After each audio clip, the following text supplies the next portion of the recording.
Alright guys, welcome back to another video on the channel. In today's video, continuing this series of helping you guys figure out how to catch fish in the summertime. But today we're talking about deep water lures to catch bass in the hottest part of the summer. Let's get into it. So, fishing the deep water, the water over to probably like 10 feet. The locust is a suck, bro. But can catch some big bass and a lot of bass, find some cool schools of bass. But one thing you need to know is what lures to throw to catch those bass. And one of my personal favorite lures to throw just to get big bites is this boy right here. A big old worm right here, son. This is actually the Zoom Big Old Monster in Plum. The reason I have it in Plum is a little bit more brighter than Junebug. And Junebug's a great color to catch bass in the summertime, but Plum is a little bit like brighter, so the bass, I think, can see it better along the bottom than they can like a Junebug worm or something. And then I like to throw some like a 6-aught hook. I like the biggest, beefiest hook possible in this worm. I mean, you can throw a 4 or 5-aught, but I think a 6-aught really fits this worm perfectly. This is a 12-inch worm, super thick, but whenever you get a bite, so you get you feel that bite, you want to make sure that you let that fish eat that worm. So basically, you throw it out there, drag it along the bottom, drag it along the bottom, drag it along the bottom. If you're like the tick, tick, tick, tick, tick, tick, or like a thud, you want to give him some slack, give him some motion, okay? Just let him have it, let him eat it, like maybe 5 seconds. Then you set the hook. Because a lot of times what the bass will do is, you can see, look, my tail's nipped off. It probably goes back up on there like that far, like that much farther on the tail. But my tail is nipped off, so, well, because I set the hook way too early. So basically, the bass they're most likely gonna pick it up somewhere around this tail section. So it's on the bottom, okay? The bass comes and picks it up. It kind of picks it up. Okay, I'm probably gonna pick it up right here. Kind of figure out ways. Oh, it's pretty good. It's pretty good. It's pretty good. It's pretty good. But if you feel the bite, right here, you set the hook. You may only get about that much of your worm left, but you won't get the bass. So what you want to do is the bass comes and eats the worm. It's eating it. It's eating it. It's eating it. 5 seconds, you have them hooked right top of the mouth. You get them in the boat. It doesn't matter how big the bass are. I've caught like a 6-pounder, and the bass it took me a long time. I waited a long time to catch a 6-pounder, and I barely hooked it right on the bottom lip because he got right here, and I hooked him. And then I've caught 2-pounders who've just eaten it in 2 seconds. So you don't really know how big the bass is just the way they bite it. But usually the bigger bass will eat it faster than the smaller bass, but that's not always the case. So you always want to give some time before you set the hook on a big worm. And then one of my favorite ways to rig this worm is on a Carolina rig.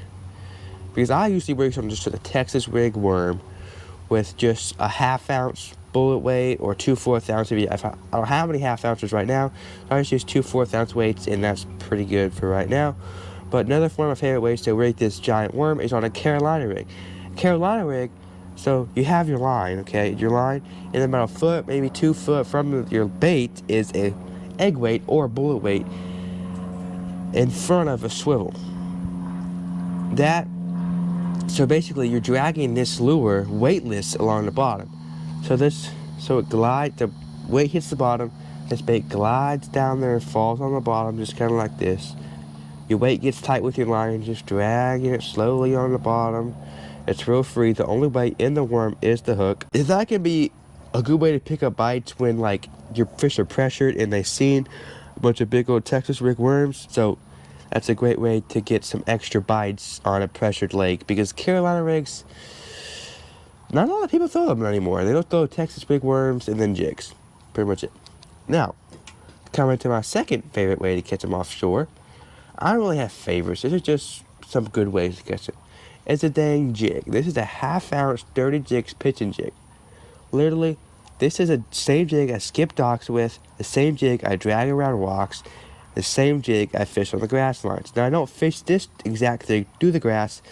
I have the flipping jig to do that, but this jig, I could fish this jig anywhere and everywhere because I could fish this jig offshore. Comes through wood easily. The one thing I don't like about football jigs fishing them around wood is that the head is so like ovally that it will get stuck in the wood. But it comes through rocks really well. But this one is not as ovally. It's more of a circular, so it can come through that wood. So here's the V of a tree. Okay, it gets stuck in there. You can just pop it out and it comes through. But a pointed head jig will get. So here's the pointed head jig. It'll get stuck in there, and it's small. It's like a triangle, so it's small at the top, gets big, so it keeps getting stacked in there. Which is you point it and then you lose your jig. But this jig head won't get snagged because of how rounded it is. But it won't get snagged in rocks either because it's rounded enough that it can guide over the rocks like a football jig, but it's not too rounded that it gets stuck in wood. That's why I like this jig, so I can just have one jig. I can skip boat docks and I can drag offshore and catch some big old bass. This is one of my favorite colors, is the go-to color. Now, I throw this in dirty water too, because think about it. Do the crawfish really change colors when the water's dirty? No. Do the bluegill change colors when the water gets dirty? No. As a matter of fact, the bluegill get more pale when the water's dirty. You can throw a natural jig in dirty water and you still catch bass. But so a lot of times what I'll do if the water's dirty, I'll either throw a black and blue jig or add a black and blue trailer on the back of this jig. One of my favorite trailers is if the water's real dirty. My favorite trailer is the Guggen Rattling Chunk, because that trailer has a lot of kick and it has a little bit of rattle, so as the bass find it. But my go-to favorite trailer for offshore, it has to be probably a Paca Slim, because it doesn't have a lot of action, but it has some action, just a profile. Because craws along the bottom are kind of going to be moving kind of like this with their craws. The craws ain't going to go like that. That's more of a bluegill imitation. If I go upshore, go upshore, I go to the bank after like a rage bug or something like that. But that is for a different video. This is offshore fishing. So yeah, I like to throw this out there on brush piles, rocks, points, humps, drop-offs, anywhere and everywhere. Also, links to all of these baits are in the description below, so you can just open the description, copy the link, paste it in Google, and it'll take you straight to the bait on Tackle Warehouse or wherever it is sold. Now, probably one of my favorite ways to catch bass in the summertime, in the morning, offshore, is a dang walking bait. Right here, this is the Megabass Giant Dog X. It's not really that giant. Here's it compared to a full-size jig. It's not even that big. It has 2 hooks, so that can kind of be a bad hookup ratio, because if you get a lot of bass blown up on the head, you ain't gonna get them hooked or barely get them hooked. But I like to throw this bait. I literally just throw it out there over brush piles. That's one of my favorite ways to catch them in the morning, because I'm like calling the bass up from the brush pile. So they're in the brush pile ambushing shad, and I'm throwing it over the brush pile and I'm walking it. And then the bass, they'll come up out of it and just explode on it. I've had some great days fishing this boy, and it's not even that loud. It's like a subtle bait. So if it's calm, which it usually is in the morning, I'll throw this bait. But if it starts getting windy, I'll throw like a shower blow, something with a little bit more action than just this bait. But I can still throw this bait in the windiness too, but I think you have to throw something with a little bit more calming action. Also, it comes with no swivel on the top, but you want to put a swivel on the top so you get more side-to-side action and better hookup ratios. That's one of my favorite ways to catch them in the morning. Now, one of my favorite ways to catch them in some lakes, not all lakes. Some lakes in East Texas are not the best for this technique. Lake Fork's a really good one, but a lot of shallower bodies of water in East Texas are not that great for this. But it's still a great way to catch it in the heat, and that is the deep diving crankbait. Now right here, this is the Rapala DT16. You could go to the DT20 if your lake's deep enough for that. But on my lakes that I fish, usually I'm not fishing water with the crankbait deeper than 16 feet.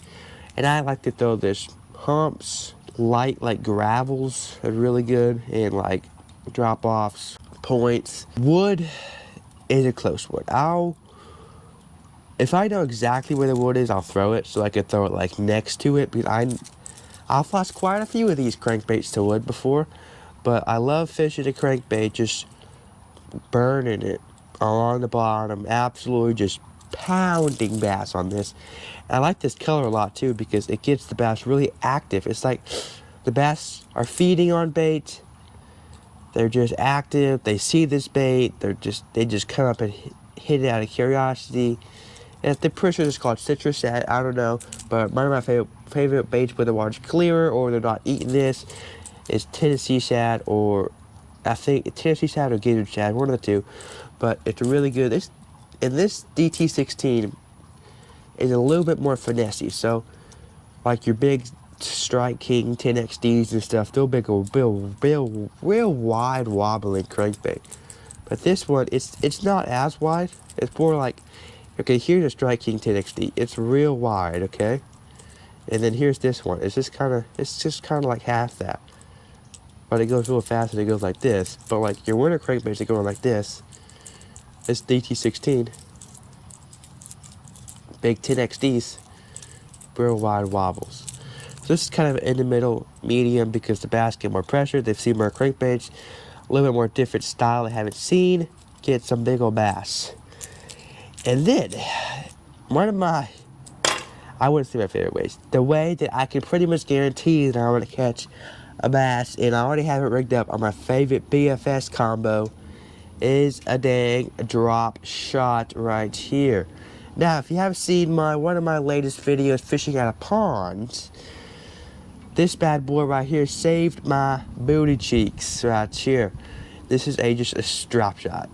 I have it on exposed hook, little brown robo worm. Absolutely can catch bass pretty much anywhere in the whole world. Because like, it's not my favorite way to catch them, but I can pretty much guarantee that I'm going to catch a bass when I put this thing on. It's just one of those baits. It's just one of those baits that I can pretty much guarantee to catch a bass on. I can throw this bait in the wintertime, catch bass on it, the summertime, catch bass on it, spring, fall, catch bass on it all the time. Now, brown is not necessarily my favorite color. It's pretty good for clear water, but I prefer something like a purple. I like that, like a little bit of purple, but not too much purple. In the wintertime, I like pink, but I like purple in the summertime. This is just a straight brown worm. It worked really good in clear water at the pond that I was fishing at. But I really like something with that little bit more purple in it. But this is pretty much guaranteed to catch a bass on. It's a little light size 2 or 1 mosquito hook. I don't know. 4-inch robo worm. Little not 3/8. I think probably like I don't know. This was a 1/4 ounce weight, and I cut it in half. So I don't know how much this weight weighs. Probably like an 1/8 maybe, probably weighs like 1/8 of an ounce probably. So yeah, pretty good weight. I like my leaders a little bit. This is probably like a foot long leader, but this willow worm just stays up there at the bottom. Oh, it's so good. Catches so many dang bass in the summertime. Now, there is one other bait that I do not have with me, and that is the strolling head. And you see it on the screen right now, but I like to throw a dirty jig, scabby head jig head to none other than the mooch minnow.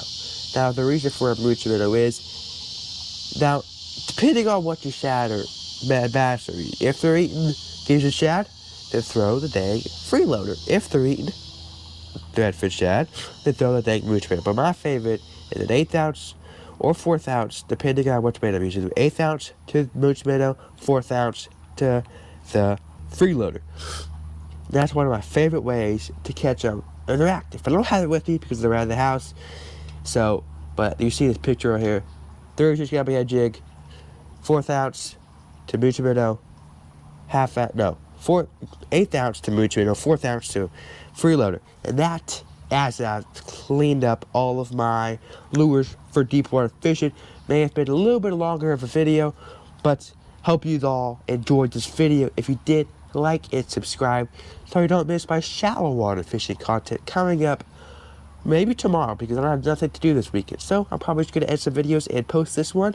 So peace out, catch a big one, peace.